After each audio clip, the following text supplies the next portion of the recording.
My family found my cabin address and broke in with 20 relatives for a party. I only found out after Mom called about a fire that almost burned the place down. When they told me to send help, I sent the police. I'm 30, male, single, and apparently the family's disappointment because I drive a truck instead of sitting in an office. My older sister Caroline got her Master of Business Administration funded by Mom and Dad. My younger sister Diana got her wedding paid for, plus the down payment on her starter home. I got a card that said, "We're proud of you." When I got my commercial driver's license, did the math once. Between the two of them, my parents dropped about $180,000 on education, weddings, cars, and bailouts. Me? I got a $50 gift card to Applebee's for my 25th birthday. So, I saved. Every paycheck, 45% went straight into an account they didn't know existed. Lived on truck stop food and whatever I could microwave in the sleeper. Wore the same 3 pairs of jeans until the knees blew out. Drove routes nobody else wanted because they paid better. Christmas bonuses, tax returns, every extra dime went into that account. Spent years watching my family treat me like the backup plan. The one who'd always be available because what else was I doing? Helping them move, free labor whenever they needed it. Never got invited to the important stuff, just the stuff that required heavy lifting. Caroline's wedding cost $40,000. Full catering, destination venue, photographer who charged more per hour than I made in a day. I wasn't in the wedding party. I was there to help set up chairs the day before. Diana's wedding was another $35,000. I helped move gifts afterward. Neither of them offered to pay for gas. When Caroline bought her first house, Dad handed her $30,000 for the down payment. When I asked if there was anything saved for me, Mom said, "Well, honey, you're so independent. You don't really need help, do you?" Christmas was always the worst. Caroline would get designer bags and jewelry. Diana would get cash and gift cards worth hundreds. I'd get a sweater from Target and maybe a gift card to some truck stop chain. Now, let me tell you about that cabin. I found it in Montana last November. 20 acres outside Whitefish. Old timber frame from 1978. Needed work, but the structure was solid. 3-bedroom, stone fireplace, creek running through the back. The owner was a widow, selling because she couldn't maintain it. Her husband had built most of it by hand, died 2 years back. She wanted it to go to someone who'd respect it, asking $195,000. Place needed updates. Kitchen appliances from the 18s, some rotted deck boards, plumbing that worked but needed work, but the frame was good. Hand-cut timber beams, stone foundation, roof that just needed some shingles replaced. I could see what it could be. Offered $185,000 cash. Close in 3 weeks. The widow looked at me like I was messing with her. "Nobody pays cash anymore," she said. I showed her the bank statement. She started crying. Said her husband would have liked me, that I reminded her of him. Hardworking, practical, knew the value of building something yourself. She took it. Used my buddy Rye from my trucking days as my real estate contact. Rye was mid-40s, former driver who'd gotten into real estate after his back gave out. He got the road life, and he wanted something permanent. He helped me with the paperwork while I was on a haul to Portland. Signed everything on my phone from a truck stop in Wyoming. Wired the money from my phone sitting in a Pilot parking lot at 2 a.m. eating a microwave burrito. Account went from $197,000 to $12,000 in one transaction. Closed December 18th. Drove straight there for my last delivery. Got to the cabin around midnight in a snowstorm. Walked through my own front door for the first time with a duffel bag and some energy drinks. Slept on the floor and in my sleeping bag because I didn't have furniture yet. Woke up to sunlight coming through the windows, looking out at my own 20 acres and nobody to tell me what to do with it. Told exactly 2 people. Ray, because he helped me close the deal, and Tommy, my dispatcher at the trucking company, because he needed to know where to send my W-2s. Tommy was a straight shooter, ex-military guy who ran dispatch like a tight ship. Both of them got why I kept it quiet. They'd met my family at a barbecue 3 years back, watched my mom spend 20 minutes talking about Caroline's promotion without asking me a single question about my life. Spent the next 7 months fixing the place up between halls. New roof, fixed the plumbing, replaced the rotting deck boards, did most of it myself, hired local contractors for what I couldn't handle, paid cash for everything, kept my mouth shut. The plan was to tell them at Christmas. Bring Mom and Dad up first, just the two of them. Let them see what I built without their help. Prove the disappointment son actually had his life together.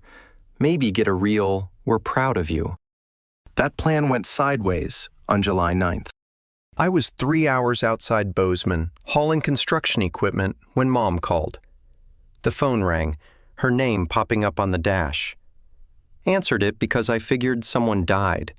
That's usually why she calls midweek. "Hugo, oh thank God. Hugo, we need you right now." Her voice had that panic edge that usually means she screwed up and needed me to fix it. "What happened?" "There was a fire at your cabin. We're all here, and there was an accident with the grill, and part of the deck caught fire, and the kitchen has smoke damage." My brain stopped working. "What the heck are you doing at my cabin?" Silence. Then, "Your cabin, honey. Caroline found the address in your mail when we were at your apartment last month getting your old furniture. We thought it was so sweet that you bought a family vacation spot and didn't tell us because you wanted it to be a surprise. So, we planned a big family reunion weekend. And you broke into my property." "We didn't break in, sweetie. Dad called a locksmith. We've been here since Thursday celebrating, and today Uncle Paul was grilling, and the propane tank had a leak, and it flared up and caught the deck, and we tried to put it out." I hung up. Pulled over on the shoulder, doing about 80 in a 65. Hands shaking so bad, I almost clipped a guardrail. Called Tommy. "Tommy, I need emergency time off. Family emergency." "What happened?" "My family broke into my cabin and burned it down." He was quiet for 3 seconds, then, "Geez. Take whatever time you need. I'll reroute the load. And Hugo? Get a lawyer." It took me 4 hours to make it to the cabin. Broke every speed limit between Bozeman and Whitefish. The whole drive, my brain was running numbers on how badly they could have destroyed the place, how much it would cost to fix, how they thought this was okay. Kept replaying Mom's voice, the casual way she said "your cabin," like she'd known about it all along, like I'd be fine with them breaking in. My hands were shaking on the wheel. Had to pull over twice to calm down before I did something stupid like wrap my truck around a tree. Second time I stopped, I sat in a rest area parking lot and just breathed. Looked at photos of the cabin on my phone from when I'd first bought it. Reminded myself what I was dealing with. Turned onto my property around 7 p.m. Counted 7 vehicles.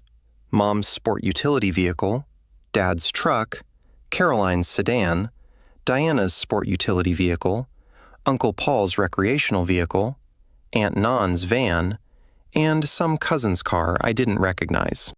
20 people from what I could see. Kids running around with sparklers, music playing from someone's Bluetooth speaker, the smell of charcoal and smoke thick in the air. The deck I'd rebuilt by hand was half-charred black and warped. The kitchen window was blown out, glass everywhere. Smoke stains ran up the outside wall. Someone had set up tents in my front yard like they were camping.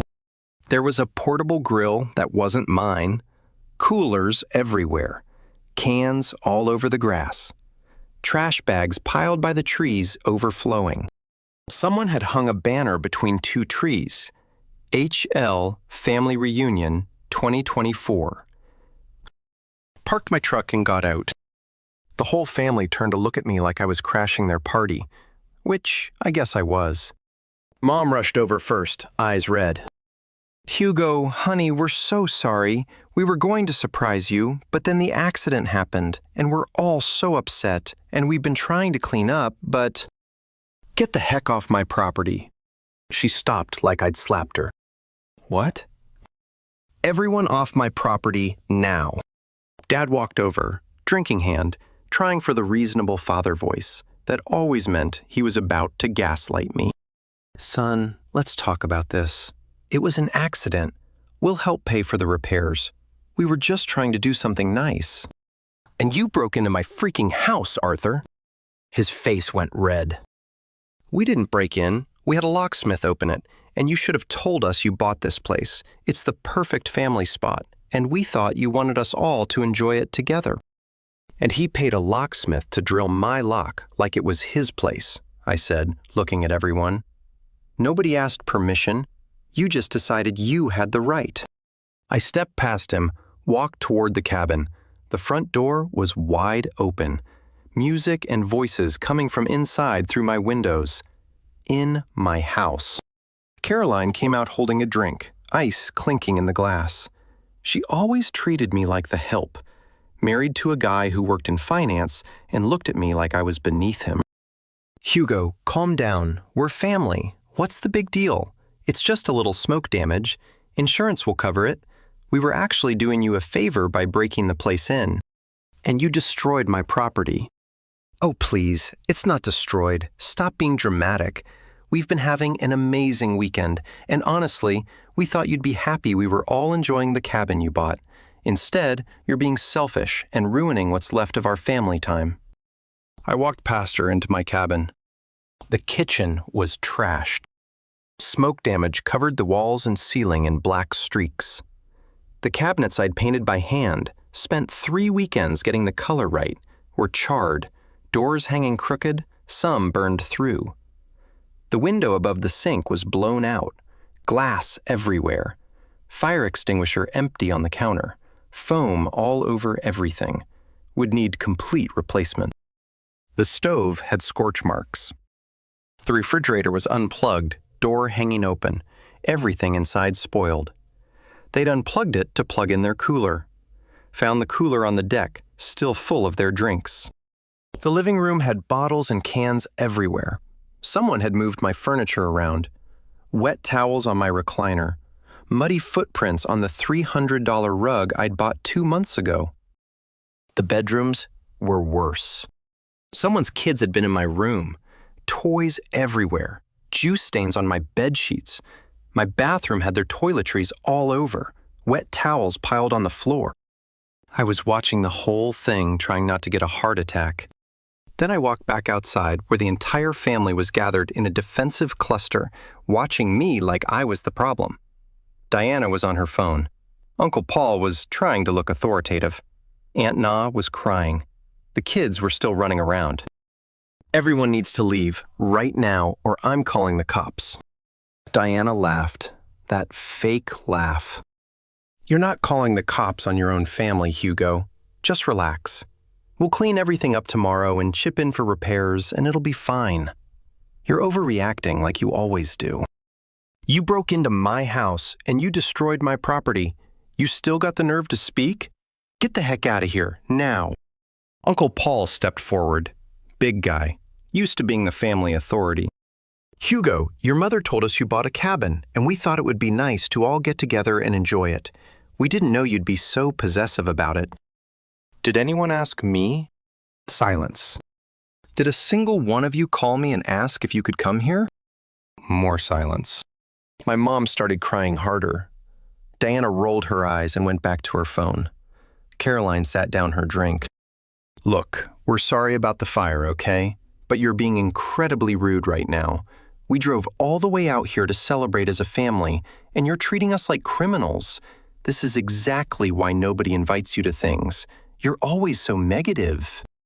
And because you are criminals, you entered my property illegally and caused thousands of dollars in damage. Pulled out my phone, started taking pictures. The burned deck, the blown-out window, the smoke damage, every bottle and can and piece of trash and broken thing. Documented everything while they stood there watching. Got video of the interior damage, the toys in my bedroom, the clogged toilet, the foam residue, all of it. Hugo, what are you doing? Mom asked, voice shaking. You'll see. Then I called 911. The sheriff's deputy who showed up was a guy named Dobrinsky, mid-40s, looked tired. I met him at the edge of the property before he got swarmed. You Hugo Havel? Yeah, I own this property. Those people entered without my permission, hired a locksmith to break my locks, and caused fire damage. He looked past me at my family who were gathered near the burned deck. That's your family? Unfortunately. He almost smiled. Let's start with the basics. Then he asked me some questions. Do I own the property? Do they have permission to be there? Never told them I bought it. Never invited them. They found the address going through my mail and decided to throw themselves a party. Dinsky nodded, pulled out his notepad. Okay, let me get statements. I watched him talk to my parents first, then my sisters, then uncle. Took him about 40 minutes to interview everyone, while I stood by my truck documenting more damage on my phone. Also documented their portable grill, the one that started the fire. Propane tank with a damaged valve. Dinsky came back. Your family claims they thought you wanted them here, that your sister found the address, and they interpreted that as an invitation. Breaking into someone's house isn't an invitation. I agree. Here's the situation. Some of this is civil property damage, but trespassing and breaking and entering can be criminal charges if you want to pursue it. It's your call. I do. He looked at me for a long moment. You're sure this is your family? They destroyed my property and didn't ask permission? Yeah, I'm sure. All right. He walked back to my family, had a conversation I couldn't hear. My mother started crying harder. My sisters looked like they wanted to kill me. Dad's face was purple. Dinsky came back. I've informed them they need to leave immediately and that you'll be filing a formal report. I've documented the scene. You'll need to come to the station tomorrow to give an official statement. I'm also calling the fire marshal to document the fire damage for the report. What about the damage? That's civil. You'll want to document everything, get repair estimates, and probably talk to a lawyer if you're planning to sue for damages. I am. He handed me his card. Come by tomorrow morning. My family loaded up their vehicles over the next hour. Mom kept trying to approach me, but I walked away every time. Dad looked like he wanted to throw a punch, but thought better of it with a cop there. Caroline made sure I heard her tell Diana that I was dead to her. The kids were crying because they had to leave. Uncle Paul was muttering about family betrayal. Aunt Nyan looked at me like I'd kicked a puppy. By 10 p.m., they were gone. Dinsky left last, along with the fire marshal, who documented the deck and kitchen damage. After everyone left, I walked through my cabin in silence. The place I'd spent 11 years saving for, the property I'd fixed up by hand, destroyed, because my family thought they were entitled to anything I owned. Called Ray around midnight. I need a lawyer. Good one. What happened? Explained the whole thing. He was quiet for a minute, then, man, I know a guy. Property litigation specialist. He's not cheap, but he's a shark. Want me to send you his number? Yeah. Hugo, I gotta ask, you really want to sue your own family? Ray, they broke into my house and burned it down. What would you do? I'd sue them into next year. I'll text you the lawyer's info. Spent the night in my truck. Couldn't sleep in this cabin with the smoke smell everywhere, and my family's destruction staring at me from every surface. Sat in the sleeper cab looking at my property through the windshield. Made a list on my phone of everything that needed fixing, everything they'd broken. The list hit 2 full pages before I stopped writing. Didn't sleep much, maybe 2 hours total. Kept thinking about them, laughing and drinking and using my stuff like it belonged to them. Morning came cold and gray. Made instant coffee on my portable burner. Sat on the tailgate watching the sun come up over my destroyed property. Ray called around 7 a.m. Met with a lawyer on Monday morning. His name was Frank, 60 years old. Guy looked like he'd been destroying people in court for 40 years. Laid out everything. The documents, the photos, the videos, the police report, the fire marshal's report, the repair estimates I'd gotten over the weekend. Kitchen repair, deck rebuild, smoke remediation and repainting, Broken windows, damaged furniture and belongings, stolen food and supplies, new locks and security system, lost wages from missing work. Total, $45,400. Frank went through everything, making notes, occasionally looking up at me over his reading glasses. Finally set down the papers. This is pretty straightforward. Trespassing, property damage, breaking and entering using the locksmith. The fire marshal's report confirms the propane tank leak. You've got documentation, police report, proof of ownership. They don't have a defense. How long will it take if they fight it? 6 months to a year. If they settle, maybe 3 months. But I have to ask you, are you ready for this? They're going to try to make your life miserable. I've seen this before. Yep, I'm ready. He smiled. All right, let's burn their world down. The lawsuit hit them on Wednesday. Frank sent certified letters to all 3 defendants, Arthur, Eleanor, and Caroline. Diana wasn't named because technically she didn't organize it. She just showed up. But she'd find out soon enough. My phone started ringing Thursday morning. Ignored the first 10 calls. Let them all go to voicemail. Listened to them later that night, sitting in my truck at a rest stop in Idaho. Mom, Hugo, please, you can't sue us. We're your parents. We made a mistake. We thought you'd be happy. Please call us back and let's work this out as a family. Dad, this is ridiculous. You're going to destroy this family over an accident, over some smoke damage. Call me back and let's settle this like adults instead of running to lawyers. Caroline, you're a piece of work, Hugo. Suing your own family over a cabin? I always knew you were selfish, but this is a new low. Don't expect to be welcome at any family events ever again. Mom and Dad are devastated. Ignored them all. Tommy called that afternoon. Hey man, how's it going? Filed the lawsuit. They're losing their minds. Good, they earned it. Listen, I've got some runs coming up if you need work. Long hauls, good pay. Might be good to stay busy. Keep your mind off this mess. Yeah, send me the routes. Will do. And Hugo, you did the right thing. Got back on the road the following week. Tommy set me up with premium routes, stuff that paid better than my usual hauls. Gave me time to think without having to see the cabin in its destroyed state. It helped. Just me, the truck, the highway, no family drama. Frank texted me updates every few days about the legal stuff. The defendants had hired a lawyer. They were claiming it was a misunderstanding, that they'd tried to contact me but couldn't reach me, that they thought I'd be happy about the family gathering. Complete lies. Frank had my phone record showing no incoming calls from them until after the fire. The repair work started in early August. Had to hire contractors because I couldn't do it myself while working. Took out a loan for $25,000 to cover the immediate costs, since my savings were tapped from the original purchase and renovations. Insurance was complicated since I just bought the place and hadn't gotten full coverage yet, just basic liability.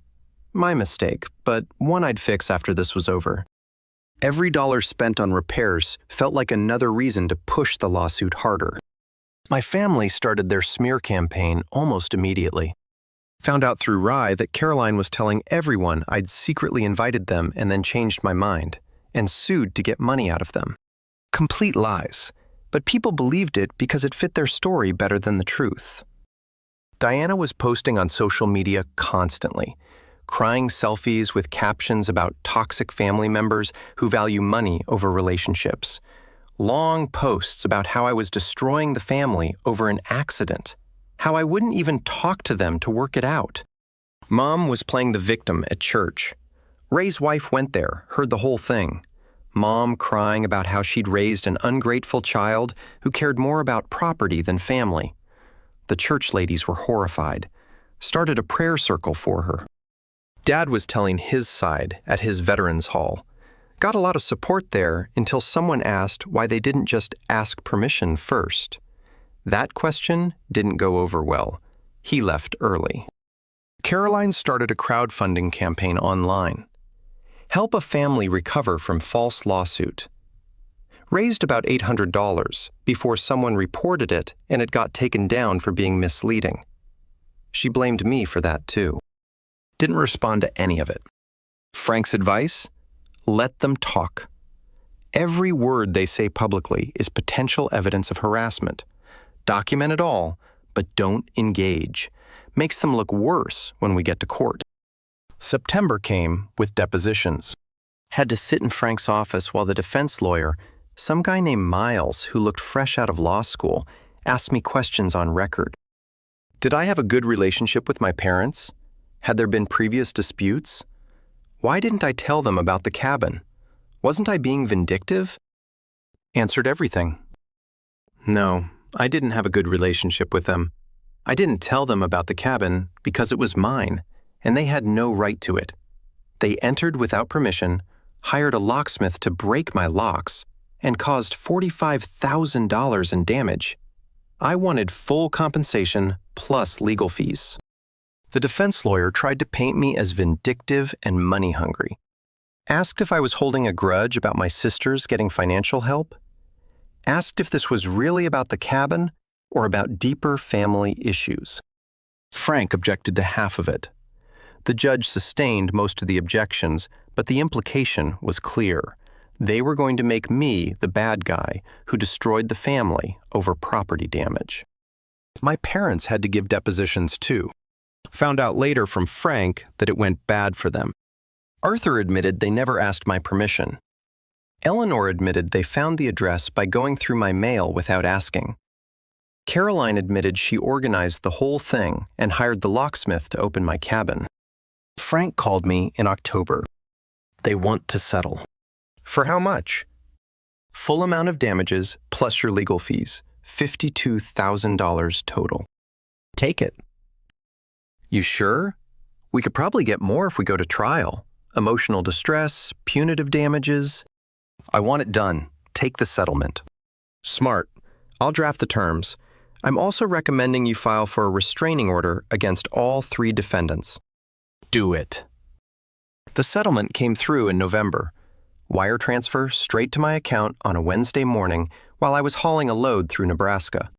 Paid off the repair loan immediately. Covered Frank's fees. Had $16,600 left over. Put half toward the security system upgrade I'd been planning. Saved the rest. Cameras, motion sensors, alarm system tied directly to my phone and the sheriff's department. Frank helped me file for a protection order against all 3 defendants. A week later, the judge signed it. 3-year order against Arthur, Eleanor, and Caroline. They couldn't contact me. Couldn't come within 500 feet of me or my property. Violation meant arrest, not just a fine. Never heard from them directly again. The restraining order made sure of that. But I heard through Ray, who heard through mutual connections, that they were struggling. The settlement had drained their savings. Arthur and Eleanor had to refinance their house to cover it. Caroline and her husband were fighting constantly about money. Diana was bitter that her parents couldn't help with childcare expenses anymore. Good. The cabin repairs finished in early December, just in time for the first real snowfall. It took 4 months total, but it looked better than before. New deck with proper railings, composite boards that wouldn't burn, better kitchen with commercial-grade appliances, stainless steel everywhere, proper ventilation system with a hood that actually worked. Walls repainted in the same colors I'd chosen originally. The settlement covered the repair loan and then some. Gave me breathing room I hadn't had in months. The new kitchen had granite countertops I'd upgraded to. Installed a dishwasher for the first time. Figured I'd earned that. Got a gas range. The cabinets were custom-built by a local craftsman, Pete New. Better quality than what I'd done myself. Still painted them the same color, though.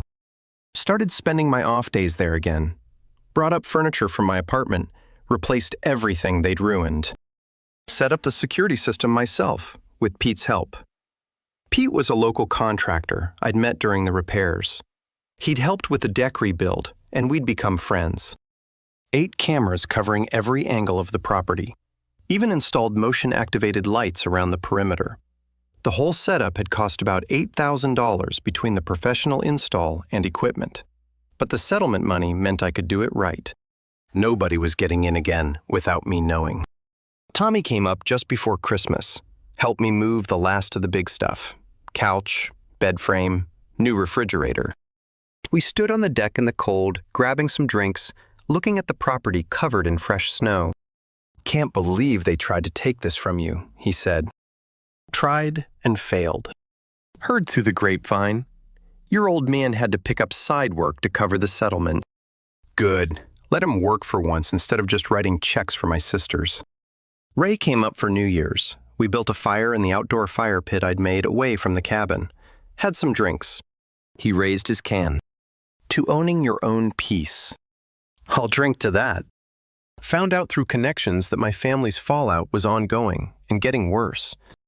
Arthur and Eleanor had to refinance their house at a terrible rate because their savings were wiped out from the settlement. Destroyed their retirement nest egg they'd been building for 20 years. Had to cancel the cruise they'd planned for their 35th anniversary. Couldn't afford the lifestyle they were used to. Had to drop their country club membership. Caroline and her husband officially separated in January. The money stress was part of it, but also he'd been furious that she'd organized the whole cabin invasion. Felt like she'd dragged him into her mess. She'd moved back in with my parents, which I'm sure was going great for everyone. Heard she was sleeping in her childhood bedroom at 34, bitter and angry, posting passive-aggressive quotes on social media. Diana's Instagram went from perfect lifestyle content to passive-aggressive posts about family betrayal and financial struggles. Her husband was furious that her parents couldn't help with their second kid like they'd promised. They'd been counting on that free childcare, had budgeted around it. Now they were scrambling for daycare they couldn't afford. The cracks in their perfect marriage were showing. Her posts got darker, more desperate, fewer followers engaging. Uncle Paul blamed my parents for the whole thing. Said they dragged him into it by inviting him to Hugo's cabin without checking if I actually knew about it. Stopped talking to them. Aunt Nain was still crying about having to pay her share of the legal fees. A cousin started a rumor that I was actually rich and just wanted to bankrupt the family for fun. Heard Caroline was telling people I'd ruined the family, that I was vindictive and cruel, that I cared more about money than relationships. Let her talk. I had my cabin and savings I'd built back up already. She had debt, a failed marriage, and had to live with our parents at 34. Different priorities.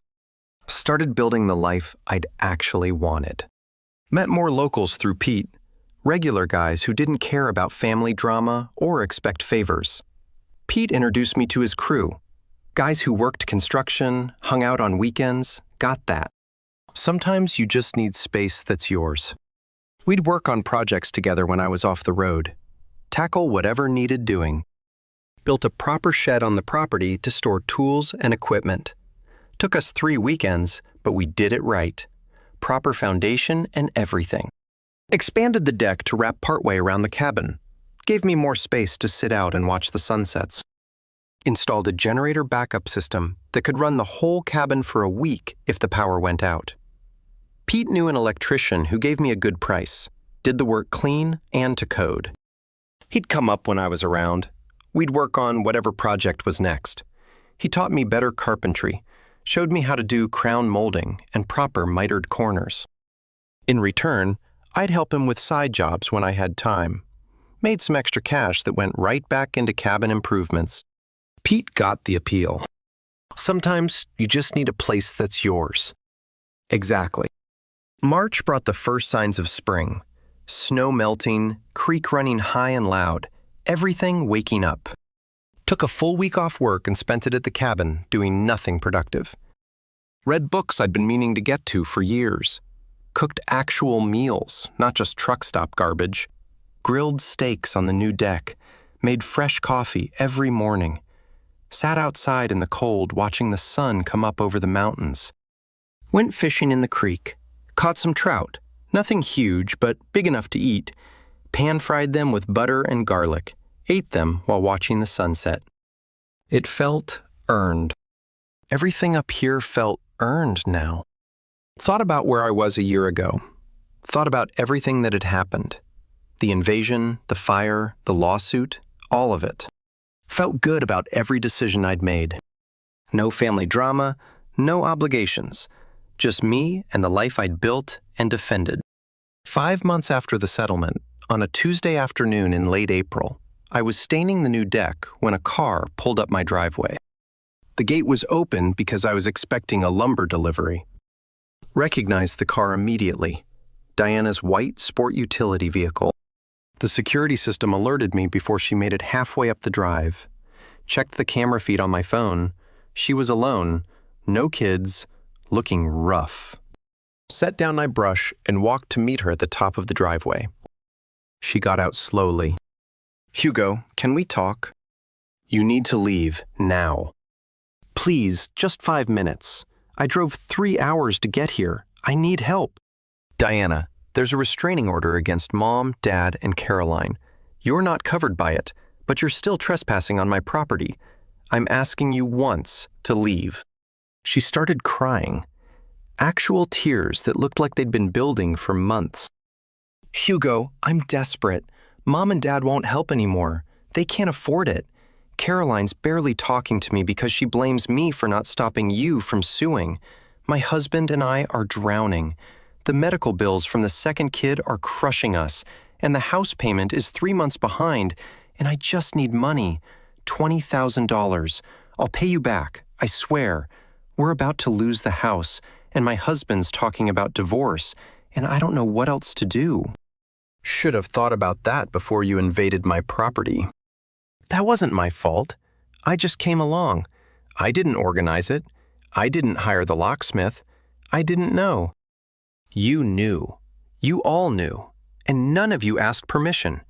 You just assumed you could take whatever you wanted from me because that's how it's always been." She wiped her face with her sleeve, leaving a wet streak. "I get it. Okay, we screwed up. Okay, we shouldn't have come here without asking. But this is different. I'm your sister. I'm begging you. My kids need..." Your kids need parents who take responsibility instead of always expecting handouts. You know what I was doing at your age? Living in a truck and saving every dollar. Working routes nobody else wanted. Eating garbage food so I could build something. And you got a wedding, a house down payment, free childcare from Mom and Dad, and you still can't make it work. Her face shifted from desperate to angry, the mask slipping. "You're really going to let your niece and nephew suffer because you're holding a grudge? I'm going to let you figure out your own problems like I had to figure out mine. 11 years of being treated like the family disappointment while you got everything handed to you. And when I finally built something for myself, you thought you could just take it. It was a mistake. It was entitlement. Now I'm going to ask you one more time to leave my property. After that, I'm calling Deputy Dinsky and having you removed for trespassing." She stood there shaking, breathing hard. "You're not the brother I knew. You never knew me. You just knew the version that was useful. You've got 30 seconds to get in your car." Started counting out loud. She got the message at 15, practically ran to her sport utility vehicle, hands shaking as she started the engine. Sat there for a second, like she might say something else. I pulled out my phone, brought up Dinsky's number where she could see it. She peeled out, throwing gravel, tires spinning. The gate closed automatically behind her. Watched the dust settle on my driveway, then went back to staining the deck. The wood needed 3 coats. Had to be done right. Pete showed up an hour later with the lumber for the shed expansion. Noticed the fresh tire marks. Someone just leave in a hurry? My sister showed up, begging for money. What did you say? Gave her 30 seconds to leave before I called the sheriff. He nodded and grabbed his tools. Good. Some people need to learn consequences exist. We worked until sunset, building something that would last. When we finished, he cracked open 2 sodas from his cooler, and we sat on the new deck watching the light fade over the mountains. This is a good place, Hugo, said Pete. Worth protecting. Yeah, it is. The cabin was quiet that night, just the sound of the creek running high with snowmelt, The wind through the pines, the creak of the new deck boards settling. My phone buzzed. Text from Tommy. Got a premium route for you next week if you want it. Portland to Boston. Excellent pay. Replied, I'm in. Send the details. Slept that night better than I had in years. Life was good. I had my peace, I had my property, and I had the satisfaction of knowing I'd won. That was enough.